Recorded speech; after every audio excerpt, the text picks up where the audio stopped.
faut qu'on parle de Venom 3. Bon bah Venom 3.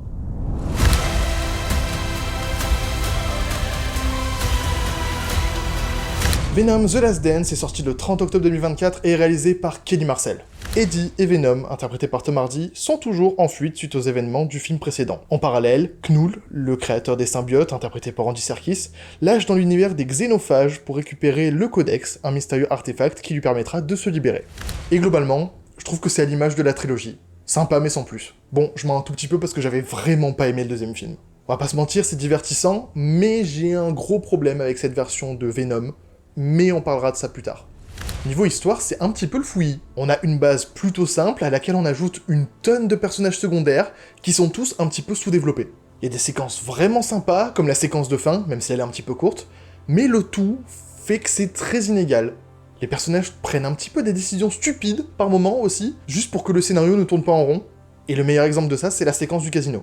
Le méchant est quant à lui très cliché et assez inexistant, et je trouve que la fin est un petit peu rushée. Côté acting, par contre, j'ai rien à dire. Tom Hardy joue toujours très bien le mec qui a un symbiote dans le corps. Par contre, qu'est-ce qu'il a morflé depuis le premier film? Les autres personnages sont pas assez développés pour que je puisse vraiment en dire quelque chose, mais Chiwetel Ejiofor, Rhys Ifans, Juno Temple et tous les autres sont très doués dans leur rôle. Et j'aimerais bien vous dire qu'Andy Serkis était bon, mais on le voit pas. En ce qui concerne la réalisation, c'est plutôt sympa. Y a rien d'extravagant, mais c'est vraiment très bien filmé. En particulier la séquence de la rivière, vous voyez vraiment de quoi je parle si vous avez vu le film. Et les effets spéciaux sont aussi très cool, surtout pour les symbiotes. J'aime vraiment beaucoup leur design. Mais au-delà de ça, comme je l'ai dit, j'ai vraiment un gros problème avec cette version de Venom. Je trouve qu'ils ont ridiculisé le personnage. On fait beaucoup trop de blagues, la plupart du temps on a l'impression que Venom a 5 ans et demi, et Eddie, qui est censé être un reporter, s'efface totalement et devient juste le mec blasé et complètement fatigué. Et au contraire, pour le peu de temps qu'on les voit, je trouve que les autres symbiotes sont vraiment mieux réussis. Sauf que c'est pas une trilogie sur les symbiotes, c'est une trilogie sur Venom. Voilà, j'ai encore quelques éléments à aborder en partie spoiler, donc si vous n'avez pas vu le film, je vous rejoins à ce timecode pour la conclusion. Pour commencer, on débute le film avec la scène post-générique de Spider-Man No Way Home, sauf qu'ils ont changé la disparition de Venom pour la rapprocher des portails de Knull. Sauf que ça n'a aucun sens. Venom n'est pas là à cause de Knull, il est là à cause du sortilège de Doctor Strange.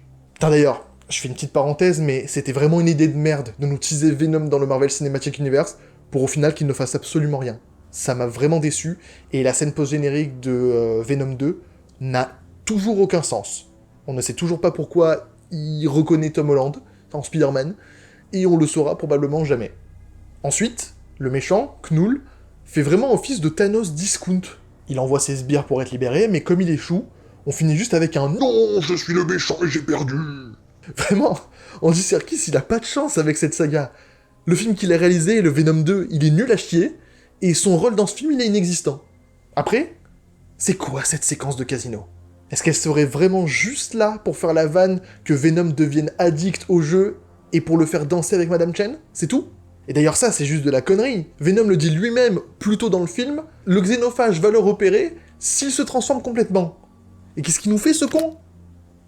Du coup, c'est juste une excuse pour avoir une séquence qui ridiculise encore plus le personnage, et pour forcer le développement de l'intrigue. Je sais pas, mais s'il fallait absolument que le xénophage arrive dans la zone 51, on aurait pu faire en sorte qu'Eddie soit vraiment en danger de mort et que du coup Venom sorte pour le sauver, et qu'il n'ait pas le choix. D'ailleurs, il le fait un peu plus tôt dans le film, ça. Donc c'est une bonne idée. Par contre, j'ai vraiment beaucoup aimé voir tous les symbiotes dans le combat final. Bon, ça aurait été cool de savoir leur nom, mais quand même. Ils ont tous des designs et des aptitudes uniques, et franchement, je trouve que ça marche bien. J'aime particulièrement la séquence où le symbiote de Mulligan, Toxin si je dis pas de bêtises, se révèle pour la première fois dans la cellule. Il a vraiment une façon de se déplacer et une aura très impressionnante. Pour finir, je voudrais parler un petit peu des scènes post-génériques, mais ça va aller très vite. La première nous tease un retour de Knull, mais j'ai une question pour vous. Qui est-ce que ça intéresse? Parce que moi, j'en ai rien à foutre. Et la deuxième, c'est une vanne, donc vraiment, nous faire rester jusqu'à la fin du générique pour ça, c'est juste du foutage de gueule.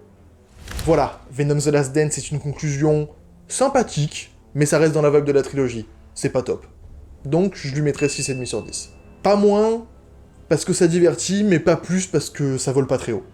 Donc, n'hésitez pas à partager, liker et commenter cette vidéo si elle vous a plu, à vous abonner à ma chaîne et à rejoindre mes réseaux sociaux, tous les liens sont dans la description, et on se retrouve très bientôt pour une nouvelle vidéo, c'était Rémi, à plus.